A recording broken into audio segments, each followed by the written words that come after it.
Genetics is always hitting the headlines as scientists search for breakthroughs in the treatment of disease and injury. Sometimes their research causes a real storm. But these images are a world away from the reality of genetic medicine now. To decide where it goes in the future, we need to examine our attitudes as well as understand what's going on in the laboratory.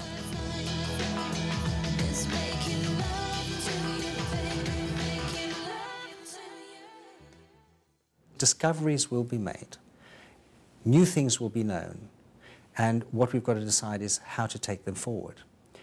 Some things may be very, very uncomfortable now and not be wrong.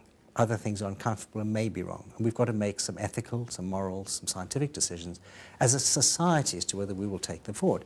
I sort of oscillate between excitement for what we can do and a slight fear.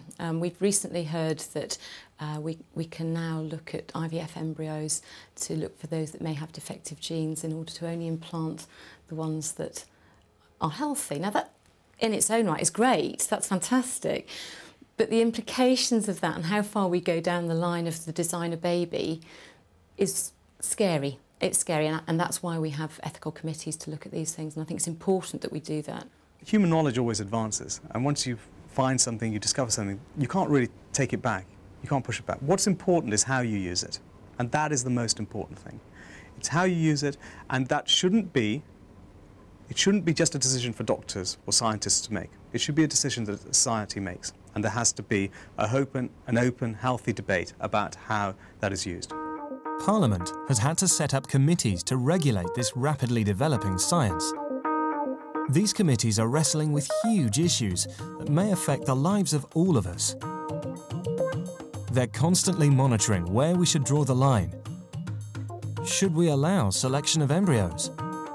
Is it right to screen out disease? How much should we just let nature run its course?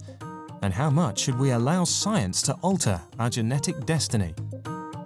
Part of being human is all to do with changing nature.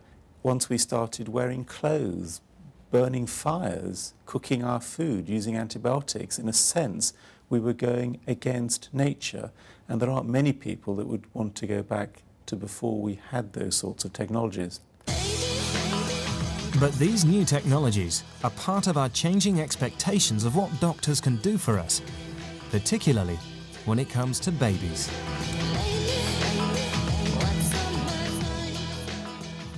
I think when people lived in Victorian times, everybody knew that babies often died young, and people almost expected it. Nowadays, people expect to be able to conceive as soon as they would like to. They expect to have a healthy baby delivered at term, and they expect that child to be healthy throughout their life. And of course, there's no guarantee that that's going to happen. People now want to say, well, is there something I can do to ensure that normality during pregnancy at any stage? And if it's not right, I'd like to take another option or perhaps try again. I think that's the difficult issue, saying my expectation is absolutely fine, and if it's not fine, can I have another one, please?